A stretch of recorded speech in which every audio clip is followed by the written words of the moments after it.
After the American New Wave and the explosion of independently produced American films in the 1970s, it became much easier for nearly anyone to become a film producer. For example, in the early 1980s, the Austrian-born George Linder, a successful entrepreneur who had made a fortune in high-tech wheelchairs, read the Richard Bachman novel The Running Man, loved it, and got it into his head to produce a film out of it, even though he had no prior experience in film production. He bought the rights for $100,000, a hefty price for a novel in those days, before learning the truth about Richard Bachman, that the name is actually a pseudonym for the ultra-successful Stephen King. Linder then wrote the first draft of a screenplay himself, and managed to attract the Ohio-based media conglomerate Taft Broadcasting / Barish Productions, in particular their brand new vice chair and chief of production, Rob Cohen. Cohen pitched the film at Cannes using a pre-sale model, in which various investors would pay up front for the film's production in exchange for a percentage of the film's rights. Without getting too much into the weeds of high finance, which I don't understand well enough to explain anyway, this essentially allowed independent film producers to acquire a Hollywood-sized budget for a film without the need for a studio or a gargantuan bank credit. In effect, with corporations getting into the game at the exclusion of the major studios, independent film became less about auteur directors and more about big business, and many independent films became virtually indistinguishable from their studio counterparts. At Cannes, Rob Cohen was able to accumulate $18 million for his film, as well as a distribution deal with the modestly sized TriStar Pictures. With that, he was able to get the ball rolling on what would eventually become one of the most prophetic films of the decade. And who loves you? And who do you love? Yes! Yes! Yes! In 2017, the hottest game show in America is The Running Man.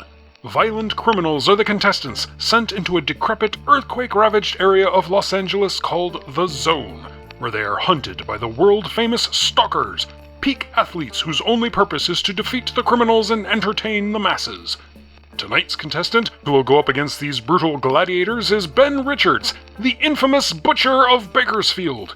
This episode of The Running Man proves to be very different, however, as Richards not only stands his ground against the stalkers, but also begins to win over the crowd and prove his innocence before a live studio audience. Before we go any further, if you could please hit that like button, you'll get a chance at receiving a copy of our home game. If you really do like this video, be sure to hit that subscribe button as well. Thank you in advance. With that out of the way, let's get back to the subject at hand.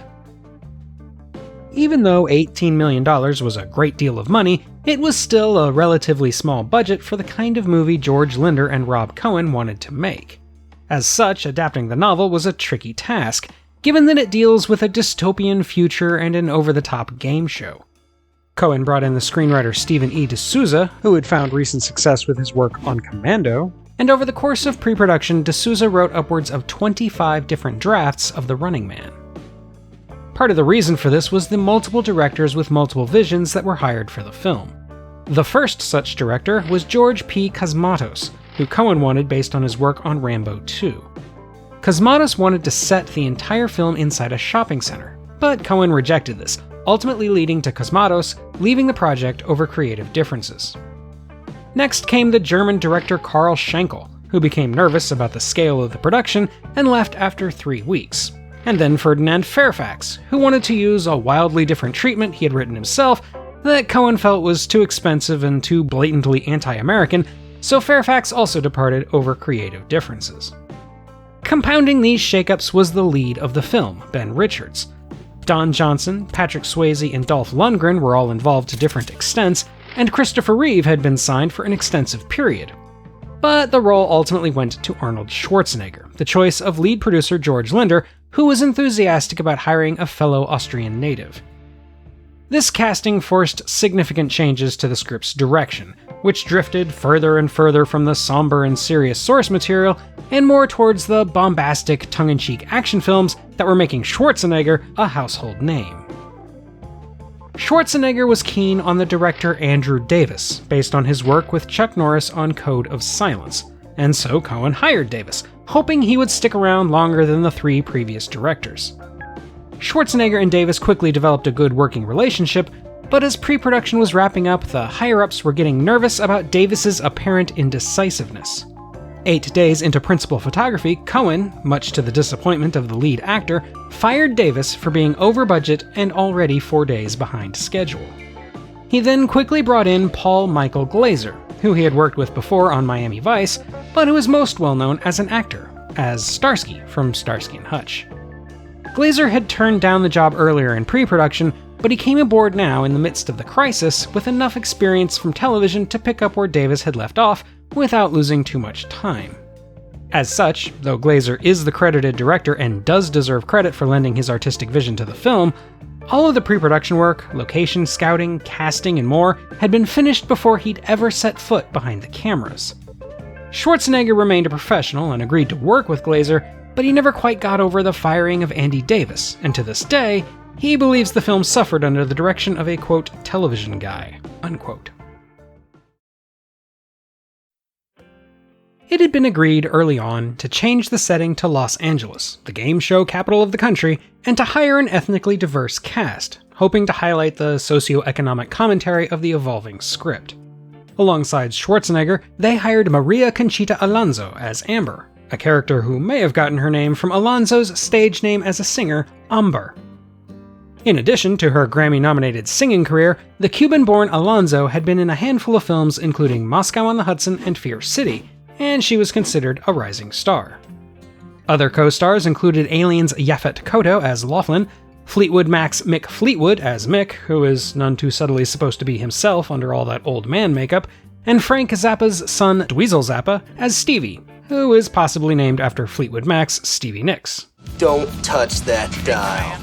However, the biggest star aside from Schwarzenegger is unquestionably Richard Dawson, the original host of Family Feud, who plays the slimy game show host Damon Killian. Dawson had done acting work before, but for The Running Man, he plays a deeply exaggerated and nasty version of himself that is not particularly flattering. According to a handful of people who have worked under Dawson, though, the character wasn't as different from the actor as you'd probably hope.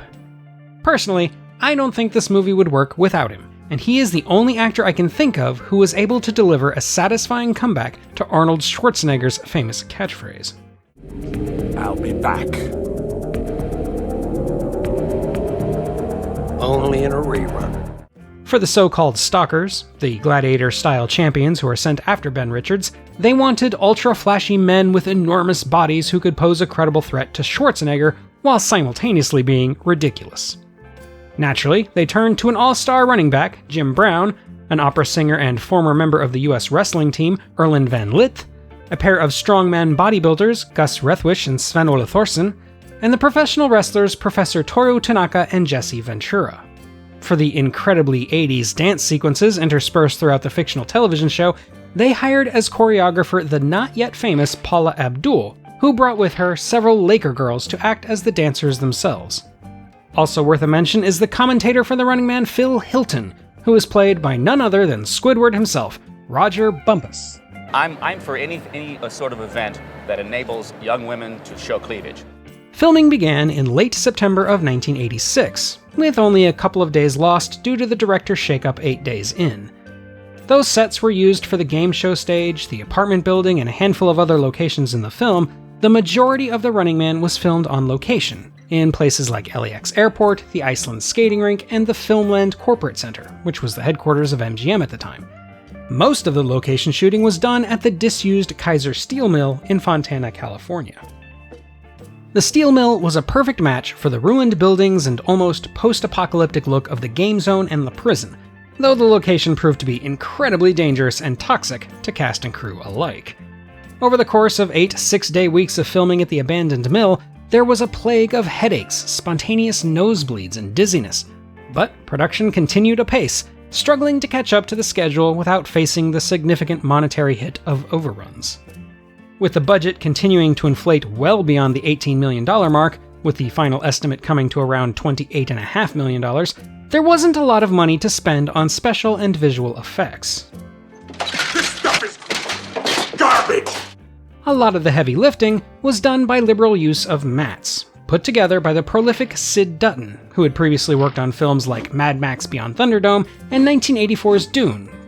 One of the biggest special effects was the rocket sled tunnel, which was accomplished almost entirely with half-scale miniatures shot at 6 frames a second. Honestly, I was surprised to learn this, because it doesn't look like a miniature to me. Post-production saw an inordinate number of test screenings and recuts, with most of the difficulty being finding a balance between Schwarzenegger's scenes and Dawson's, as Dawson's performance was so good, it threatened to overshadow the lead actor. There was also a lot of controversy over the ending, with some wanting it to end with Killian's death, but test audiences favoring the more romantic scene between Schwarzenegger and Alonzo. In the late stages of post-production, Rob Cohen was squeezed out of Taft-Berish, which started him on the path to becoming a successful director instead of a producer, and the film was pushed back from its intended summer release to a holiday one, so as not to compete with Arnold Schwarzenegger's other big film that year, Predator. I live to see you eat that contract. But I hope you leave enough room for my fist, because I'm going to ram it into your stomach and break your goddamn spine! The Running Man released in November of 1987 to decent, if not glowing, critical success, and a total worldwide gross of roughly $80 million, half of which was made domestically. While that did make it commercially successful, audiences were put off a bit by the tone, which was something of a departure from the typical Schwarzenegger action fare of the time.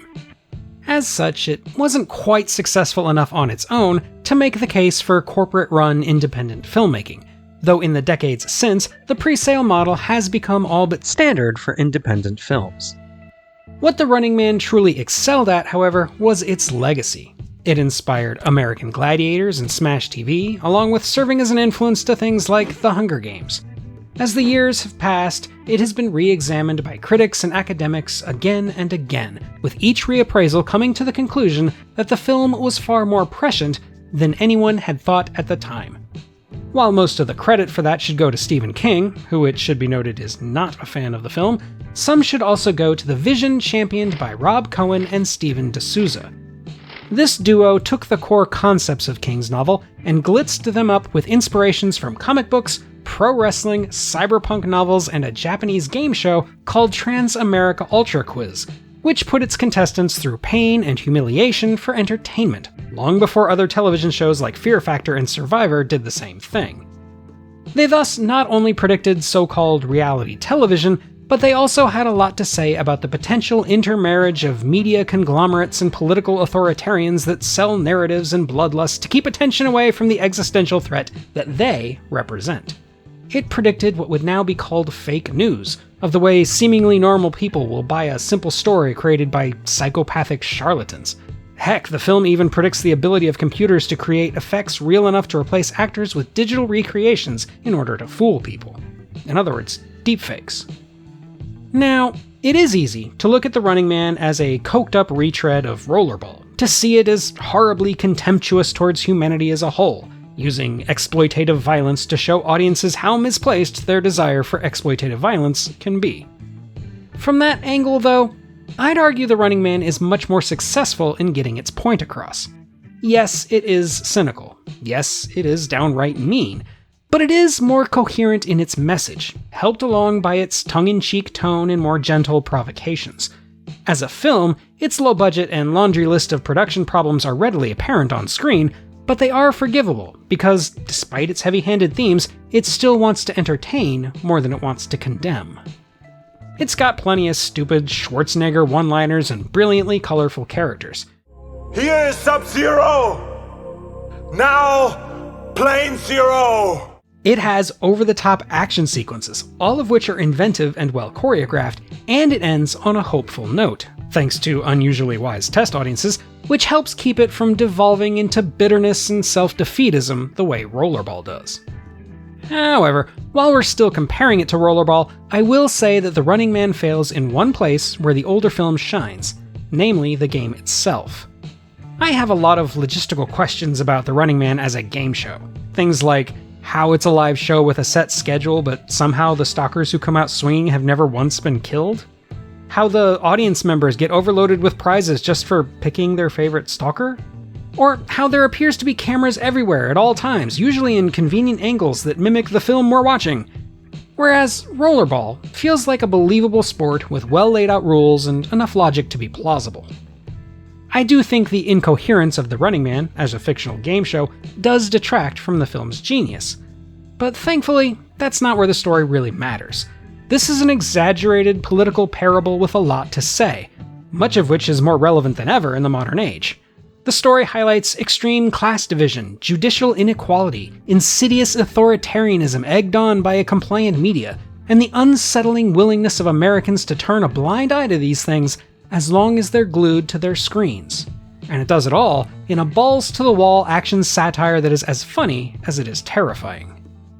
I'm gonna go out on a limb here and say that The Running Man is, in hindsight, Schwarzenegger's most important film of the 1980s, even surpassing giants like The Terminator and Predator.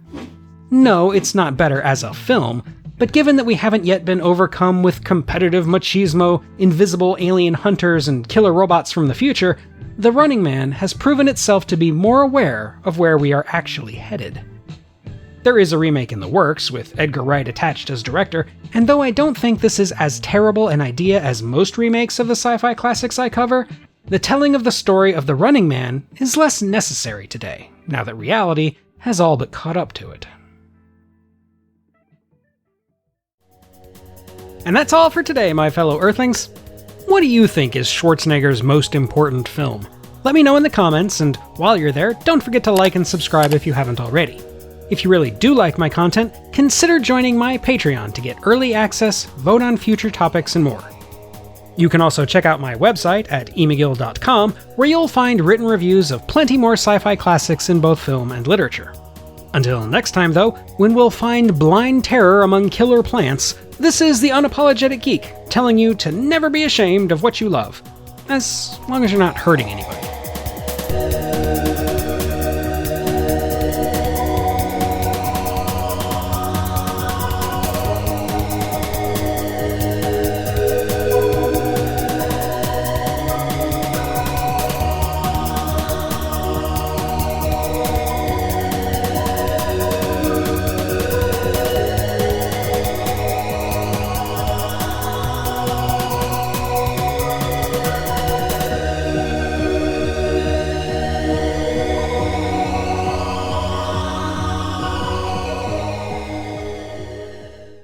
I'm gonna throw up all over you.